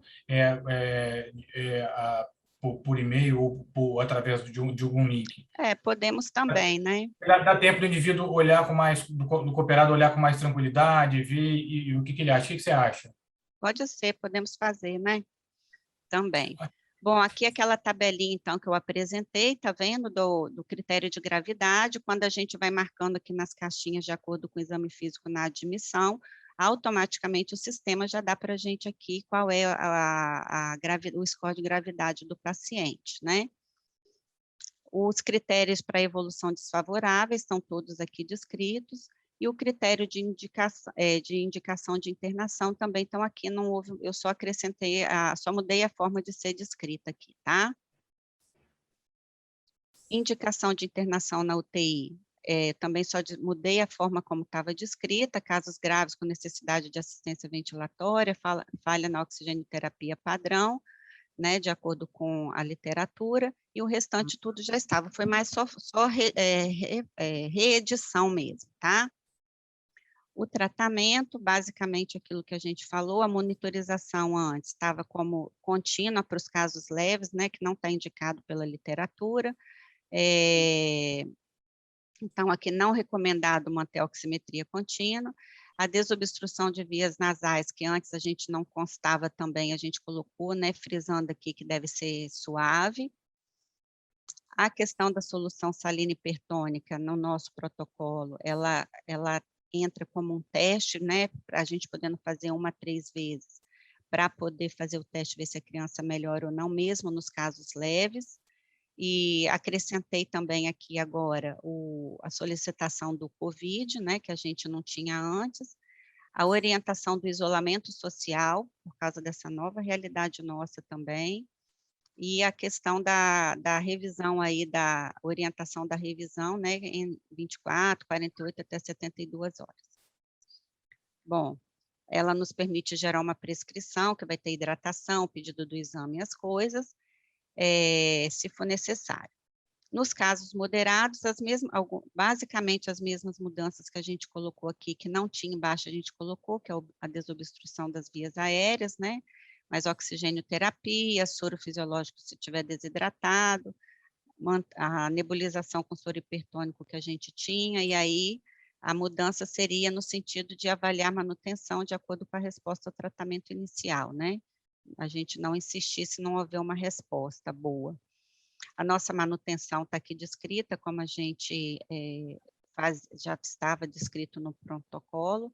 Depois, se algum colega, né, igual o Bruno falou, a gente manda isso para quem está na aula, e se os colegas tiverem alguma sugestão aí, é só, por favor, indicar a bibliografia que realmente se baseou.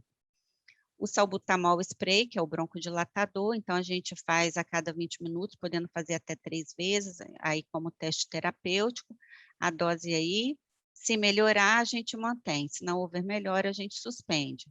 O que é a melhora? E a gente deve, né, a lembrança de registrar no prontuário a frequência respiratória e a saturação antes e após o salbutamol. A manutenção, se tiver resposta positiva, a gente, né, como é que vai ser feita a manutenção. Nebulização com adrenalina também dose única, ela lembrando que ela é feita sem diluição, né? A indicação são casos não responsivos ao salbutamol, a mesma coisa, se melhorar, mantém, avalia a frequência, se não melhorar, a gente suspende. O exame do COVID, a mesma coisa, isolamento social, né? Lembrando que, né, antes também a gente não tinha colocado aqui como conduta, todos esses pacientes têm que ter precaução, principalmente, né, ficando internados, precaução de contato, gotículas e aerosol. O corticoide, então, como a gente viu, o nível de evidência A já estava no nosso protocolo, não recomendado o uso, e o brometo de pratrópio, a mesma coisa, não recomendado o uso. Já na UTI, a mesma coisa, né, oximetria contínua, a questão da aspiração nasal, e aqui a gente introduziu, então, agora, como forma de oxigênio-terapia, né, o catéter de alto fluxo, o CPAP nasal e, por fim, a intubação traqueal nos que forem necessários. O RUD, a máscara não reinalante, entendendo aqui que é na volta, né, quando for fazer o desmame desses pacientes, tá?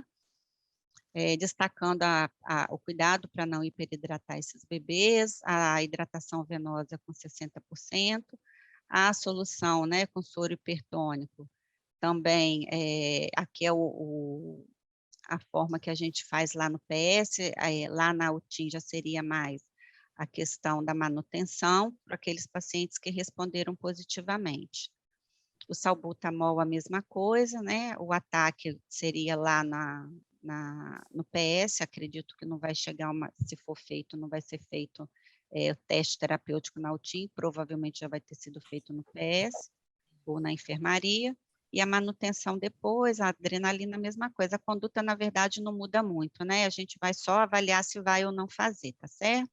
COVID para todo mundo e o isolamento. Corticoide não recomendado e o brometo de pratrópio.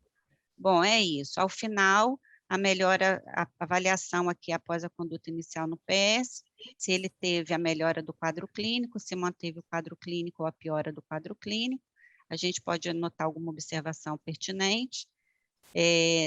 A finalização da conduta no PS, se esse paciente teve alta, foi para a unidade, na UTI, ou se ele foi transferido para outro hospital. E a hora de cada coisa.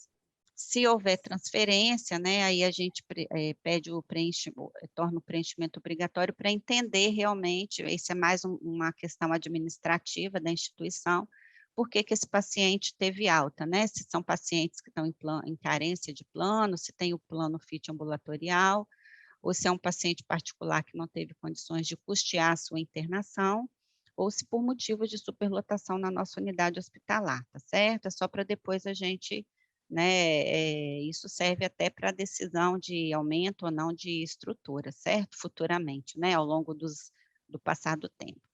Bruno, é basicamente isso. Eu gostaria realmente, assim, de agradecer aos colegas a atenção. A gente se estendeu aí, né, um pouquinho, mas não chegou a 2 horas, não. Obrigado. Agradeço o convite, espero que tenha sido realmente proveitoso, tá bom? Obrigado, Fabiana.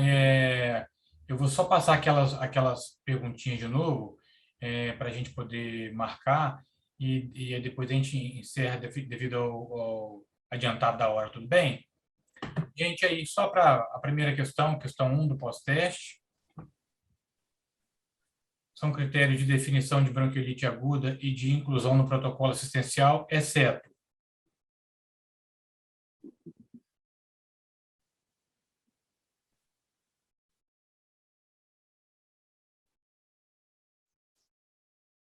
letra A, idade menor que 2 anos, letra B, pródromo de infecção de vias aéreas superiores, né?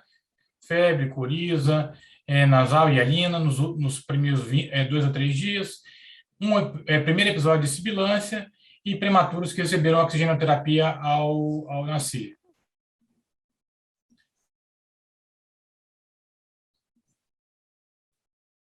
Vamos lá.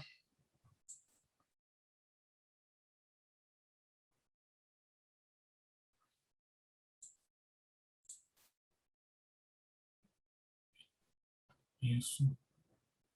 Pode passar, Bia. Pode passar. A questão número... perdão. Você consegue voltar, Bia? Voltar para a anterior, doutor? Só para a gente ver o pré e o pós. Sim, sim. Mas, assim, compartilhar o resultado, né? Se eu quero. Só compartilhar o resultado. Eu me antecipei aqui. Pré-teste ou pós-teste. Vamos lá. Isso, isso, olha. A gente teve no pré-teste 69% da letra D. A letra D é a correta, não é, Fabiana? Isso. Vai agora, por favor, Bia, para frente. Para frente. E o pós-teste, 100% de acerto. Ou seja, saindo de 69% para 100%. Você quer comentar essa resposta ou está tudo bem? Não, é isso, ela está bem clara, né? Os 3 critérios principais é isso aí, menor de 2 anos, primeiro episódio de sibilância, e realmente começa com o pródromo de vias aéreas superiores para depois evoluir para a doença de vias aéreas inferiores, né? Isso. Vai, Os por favor, prematuros, eles são mais propensos a ter a bronquiolite, por isso até que eu não abordei aqui o palivizumab, mas como profilaxia, né? Uhum. Pode ir, Por Bia. favor, próximo, Bia. A pergunta 2 foi aquela que, infelizmente, eu esqueci do exceto aí, né? Falhou na hora de sair, mas a gente pode comentar ela, né? Vai ter causado uma confusão no resultado, né? Então, ó, sobre o diagnóstico de bronquiolite aguda, a gente pode afirmar exceto, né? Que ela é predominantemente, o diagnóstico é predominantemente clínico, baseado na história clínica e no exame físico. Os achados no raio-x de tórax podem mimetizar a pneumonia induzida à prescrição desnecessária de antibióticos. Os exames laboratoriais e de raio-x são indicados para investigar comorbidades ou fazer um diagnóstico diferencial com outras doenças. E o que está errado é que realmente não devemos fazer exames laboratoriais e raio-x de tórax em todos os casos de bronquiolite, principalmente nos casos leves, né? Aí. Nós tivemos vai para a próxima, a primeira por favor, vai dar um pouquinho de confusão, não vale a pena a gente comparar nessa. Mas a gente já... Vai. Mas ainda assim aumentamos. Ó, vai lá. Vai a próxima, por favor. Isso. Vai, Bia. Isso, 89%. Vamos para a terceira agora. Terceira, por favor. Isso, essa terceira questão. São indicações de internação hospitalar por bronquiolite aguda, exceto isoladamente, lactentes com menos de 12 semanas e hipoxemia são indicações para hospitalização. Desconforto respiratório moderado e grave após tratamento inicial com PSI, toxemia e letargia. Desidratação com incapacidade de alimentar e relato de apneia pelo cuidador. PMT, baixo peso. Prematuro, baixo peso. Prematuro, baixo peso, portador de cardiopatia com repercussão hemodinâmica. Neuropatas, portadores de doença pulmonar crônica, pais não confiáveis e residência de difícil acesso ao hospital. Qual que queremos marcar que está errado? Qual afirmativa é errada? São indicações, exceto.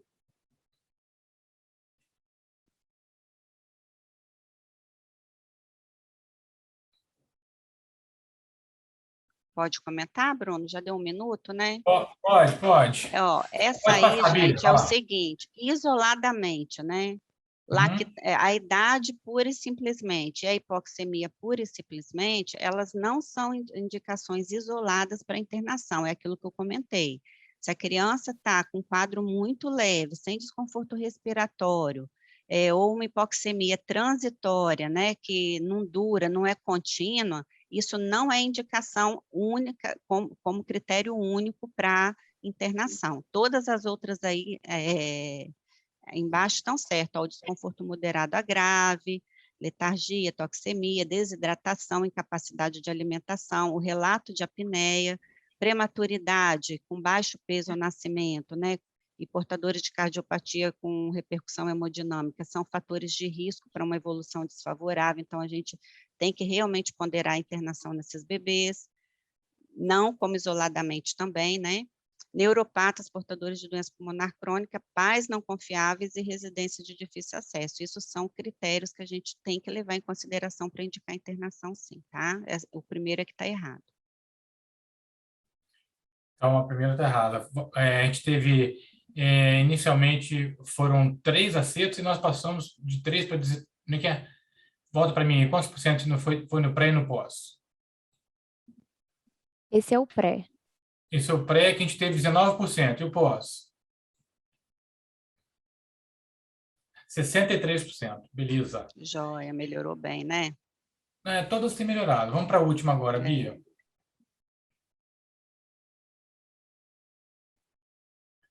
Vamos para a questão 4.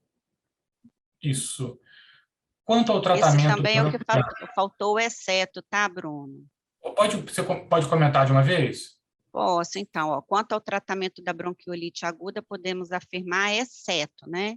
A manutenção do equilíbrio hídrico e suporte respiratório são as únicas medidas com evidências científicas comprovadas. Corticoides, hipatrópio, inibidor de leucotriene e anti-histamínicos devem ser utilizados rotineiramente? Essa é que não, né? A gente, aí, ó, tá tendo 100% de acerto, graças a Deus. O teste único com broncodilatador e nebulização tem o seu lugar, tem a sua indicação, e a solução hipertônica também, né, em estudos observacionais, ela realmente demonstrou a eficácia em reduzir a taxa de internação, tá bom? E é isso, vamos lá, Bia, para pós-teste. Saiu de quantos para quantos? Pré 44. É a letra A, não é, Fabiana? É a letra B. B. Isso, pós-teste. 100% acertou. Foi ótimo. Foi ótimo. Gente, muito obrigado. Alguém quer fazer alguma pergunta? Alguém quer fazer algum comentário? Enfim, devido ao adiantar da hora, eu vou agradecer, Fabiana, agradecer a presença de todos, foi excelente. A gente tem que começar realmente a discutir os protocolos aqui, e foi muito bom. Muito obrigado, a gente agradece a participação. Obrigado a todos, né, por estarem aí firmes e fortes até agora. Um grande abraço, foi uma satisfação grande, tá bom? Tá bom, gente, boa noite. E só para lembrar, semana que vem a gente tem encontro naquelas datas que eu havia falado, tá bom?